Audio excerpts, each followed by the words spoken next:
Hello, உங்களை எதுக்கு அவங்க அடிச்சாங்க? நானும் தான் அடிச்சேன். அதான் எதுக்குன்னு கேக்குறேன். சண்டை ஆயிடுச்சுல. எதுக்கு சண்டை நடந்துச்சு? கோவம் வந்துருச்சு. எதுக்கு கோவம் வந்துச்சு? எனக்கு அவனை பிடிக்கல. எதுக்காக பிடிக்காம கோவப்பட்டு சண்டை போட்டீங்க? அவன் யாரு? என் அண்ணன். சொந்த அண்ணனா? அண்ணனே அடிப்பீங்களா? எங்க குடும்பத்துல அப்படிதான். வழக்கமா அப்பாவை அடிப்போம். இப்ப அப்பா கிடைக்கல, அதான் அண்ணன் அடிச்சேன். எல்லாமே தெரியணுமா உனக்கு? டேய் கோபி, நில்லுடா. அந்த பொம்பளை மறுபடியும் வராங்க. என்ன சொல்றல? கோபி, கோபியா? நில்லு. யார் இது கோபி? கோபி, உங்க பேர் கோபியா? இல்ல உங்க பேர் தான் என்ன? ரொம்ப கெட்ட பேரு. அத பார்த்தாலே தெரியுதே. கோபி, அடிக்காதன்னு முதல்லயே சொல்லிட்டேன். அவன் கேட்கல. நான் உன்னை இந்த ஊர்ல தங்கறதுக்கு வரல. போறேன். போறியா? தெரியாதனமா வந்து தொலைச்சிட்டேன். அப்போ நீ இந்து கல்யாணத்துக்கு வரலையா? இந்துவுக்கு கல்யாணமா? ஆமா, அதுக்கு தான் அண்ணன்கள்லாம் வந்திருக்காங்க. நீ வந்ததை பார்த்ததும் கல்யாணத்துக்கு தான் வந்திருக்கியோன்னு நான் நினைச்சேன். இந்து கூட அண்ணன் கல்யாணத்துக்கு வருவாருன்னு ரொம்ப கேட்டுக்கிட்டே இருந்தா. கடவுளை வாசியை நிறைவேற்றிட்டாரு. அதெல்லாம் ஒண்ணும் இல்ல. இந்த பொண்ணு ட்ரெயின்ல இருந்து கீழே இறங்கிட்டா. இவளால நானும் இறங்கிட்டேன். இது யாரு? யாருக்கு தெரியும்? என் நேரம் இந்த கேடுகட்ட ஊருக்கு வந்து தொலைச்சிட்டேன். இந்த ஊர் உனக்கு அவ்வளவு தூரத்துக்கு பிடிக்காம போயிடுச்சா? எங்களே பிடிக்காம போயிடுச்சா? இவ்வளவு தூரம் வந்துட்டு கல்யாணத்தை பார்க்காம போறேன்னா நீ பொறுப்படு.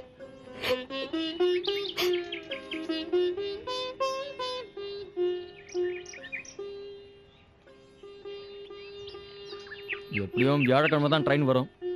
ரயில்வே ஸ்டேஷன்ல கொசுக்கடியில் தூங்க வேண்டாம். வா. இது யாரு? சோளக்காட்டு பிசாசு ரத்தம் குடிக்க கூப்பிடுது. நோண்டி நோண்டி கேக்குறேன்.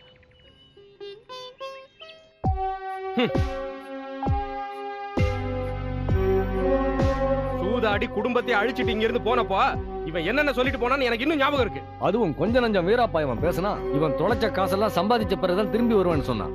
போதும்னா, என்ன இருந்தாலும் அவன் இன்னைக்கு வந்துட்டால. இந்த குடும்பத்துல கடைசி நடக்க போற நல்ல காரியம் இது. அது எங்களுக்கு தெரியும். ஆனா நீ சொன்ன ஒரே ஒரு வார்த்தைக்காக தான் இந்துவோட நிச்சயத்துக்கு நாங்கெல்லாம் வந்திருக்கோம். தம்பிய பார்த்த சந்தோஷத்துல நமக்குள்ள பேசி முடிச்ச விஷயத்துல ஏதாவது மாறுதல் இருக்குன்னு வச்சுக்க, அதை இப்பவே சொல்லிடு. நாளைக்கு உன் பொண்ணு கல்யாணம் அது இதுன்னு சொல்லி எங்க கால பிடிக்க வந்துடாத. அவன் இத பத்தி எதுவுமே பேசல. நான் உங்ககிட்ட பேசுறபடியே எல்லாம் நடக்கும். எல்லாரும் சேர்ந்து சந்தோஷமா இந்த பொண்ணுக்கு ஒரு கல்யாணத்தை பண்ணி வைங்க. என்னையா உங்க குடும்பத்துல யாருக்குமே புத்தி கிடையாதா? அந்த காலத்துல இந்த வீட்டை கட்டும் போதே 4-5 தேக்கு மரத்தை வச்சு கட்டி இருந்தா இன்னும் எத்தனை லட்சம் போகும். மரம் எல்லாம் ரொம்ப கம்மியா இருக்கு. கல்லுக்கு விலை இல்ல. அப்ப நீ ஒரு லோடு கல்ல கொண்டு வந்து இறக்கு. இல்லையா அப்படின்னா இவன் பேசிக்கிட்டே போனான்னா என்ன அர்த்தம்? இப்ப என்னதான் விலை சொல்ற? உள்ள இருக்கிற தூண் எல்லாம் கொஞ்சம் ஸ்ட்ராங்கா தான் இருக்கு. ஆனா பிரயோஜனம் அங்கங்க உடைஞ்சிருக்கு. அதுக்கு காரணம் என்னன்னா அங்கங்க சுண்ணாம்பு வச்சு கட்டி இருக்காங்க. இடிக்கிற காசு கூட எனக்கு மிஞ்சாது.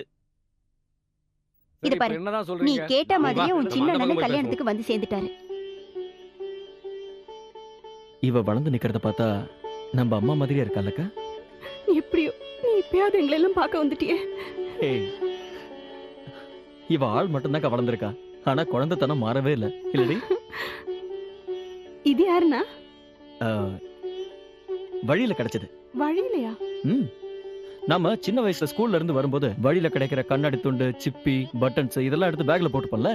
தேவையில்லாம சேர்த்து வச்சுக்கோமே. அது மாதிரி வழியில கிடைச்ச ஒரு துண்டு. அழகா இருக்கு.